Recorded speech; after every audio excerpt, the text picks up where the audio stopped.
Before starting the video, I want to warn you that you should not be watching this video if you are weak-minded, if you believe that everyone should be nice to each other. This isn't how the world works, so I will politely ask you to leave.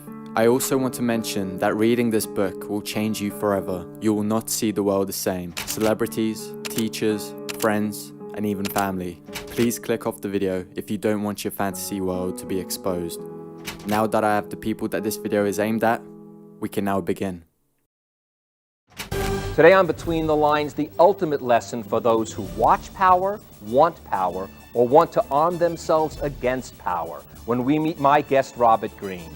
I'm Barry Kibrick. Robert and his book, The 48 Laws of Power, gives readers all the tools they need to understand what power is all about and how to use that information to benefit themselves. The 48 Laws of Power is a book that was written by a man called Robert Greene, and there is one crucial thing that I have noticed in the past couple of months. Everyone seems to know about this book. Maybe not everyone, but the majority of people do. And what does that say about our society? Everyone wants power. And you know, I'm not surprised. Power has been a motivational factor for many years. People want to feel above everyone else. But ask yourself this. If everyone reads the 48 Laws of Power, won't it become worthless? It will just become the same as everyone not knowing what the 48 Laws of Power is. So how do we overcome this problem?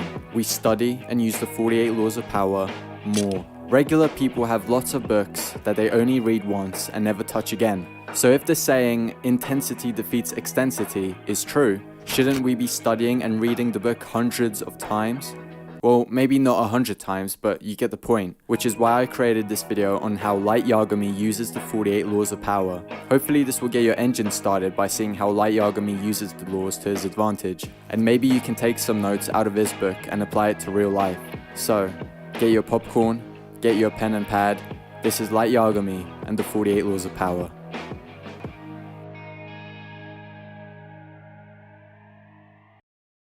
Law 42. Strike the shepherd and the sheep will scatter.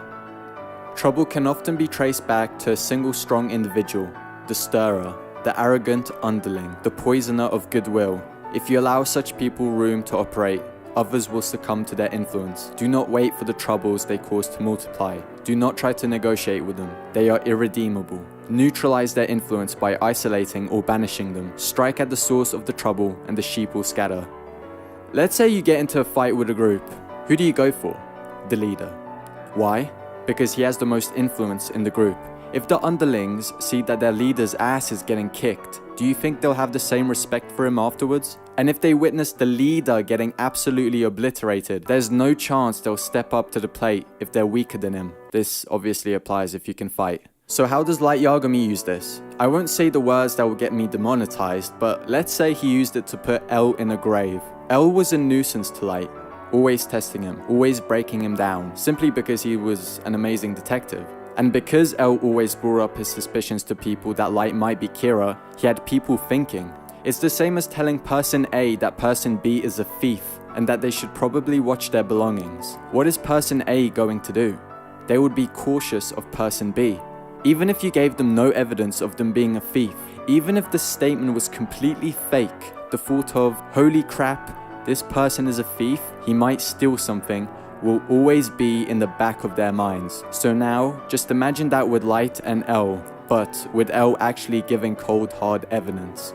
Light had to strike the shepherd and put L in a coffin, and so he did. This method proved effective, as there was no one else who actively tried to break down Light. He essentially became the shepherd, and became the face of the organization. However, Light did make a dangerous move, because by getting rid of the only person who was so invested in capturing you, you will draw suspicion onto yourself. And that statement is proved to be true, since Near pulls up later and hands Light a big L.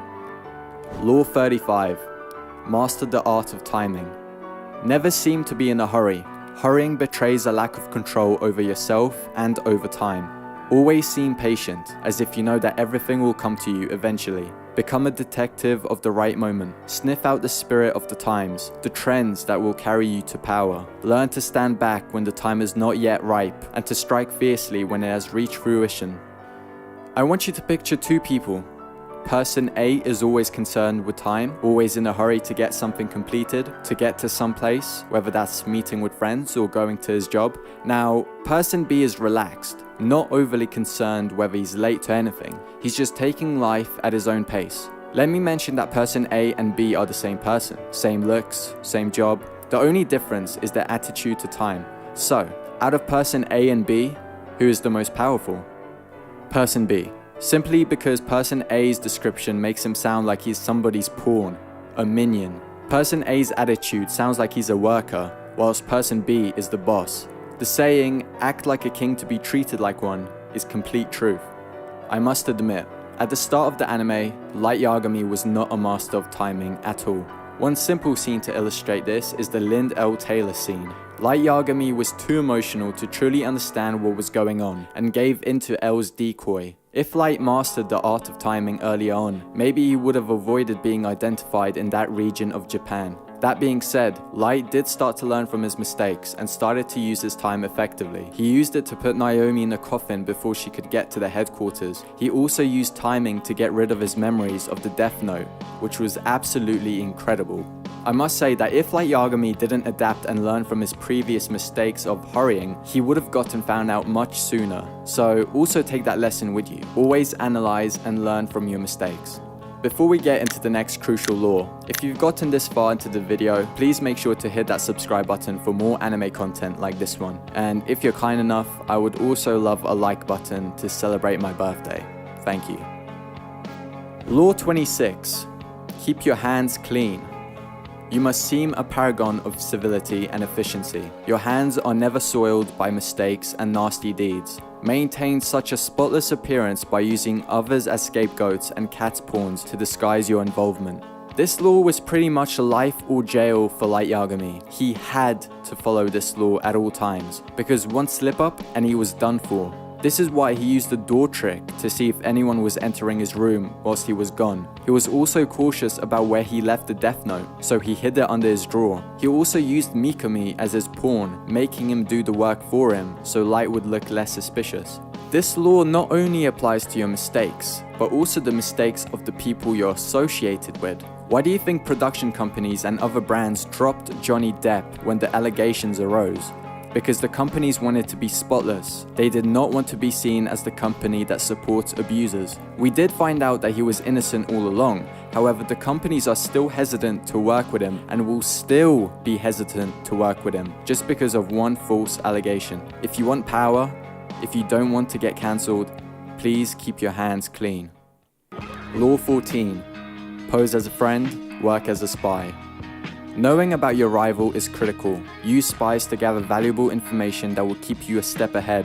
Better still, play the spy yourself.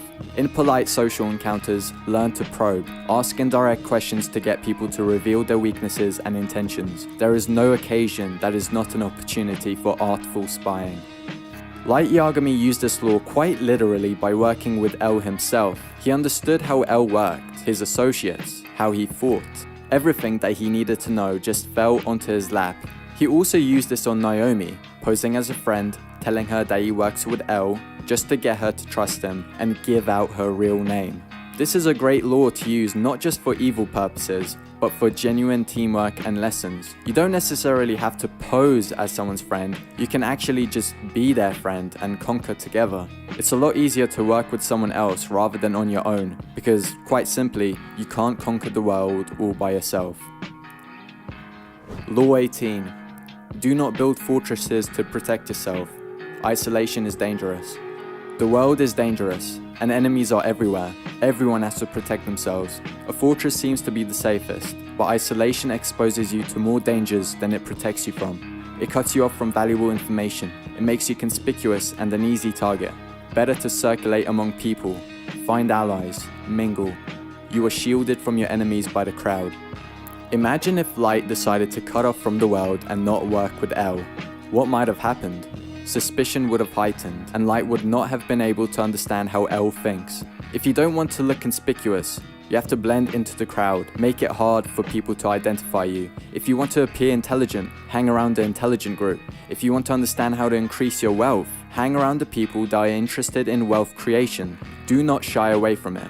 Your reputation is also influenced by the people you hang around with, not just your personal deeds and appearance. If you think a certain way, if you look a certain way, thank your friends.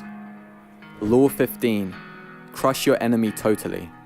All great leaders since Moses have known that a feared enemy must be crushed completely. Sometimes they have learned this the hard way. If one ember is left alight, no matter how dimly it smolders, a fire will eventually break out. More is lost through stopping halfway than through total annihilation. The enemy will recover and will seek revenge. Crush him, not only in body, but in spirit. We must admit that when it comes to crushing enemies, Light was the best at it. He not only crushed El Lowlight, he also crushed his first ever enemies, the criminals. He understood that if he kept putting the criminals in their grave, that would make more people stay away from committing crime. And clearly, his enemies did not come back for revenge, because, well, he literally smoked them. Next time, if you're dealing with an opponent or even someone like a bully, put them in their place and don't go halfway. That will just motivate your enemy more.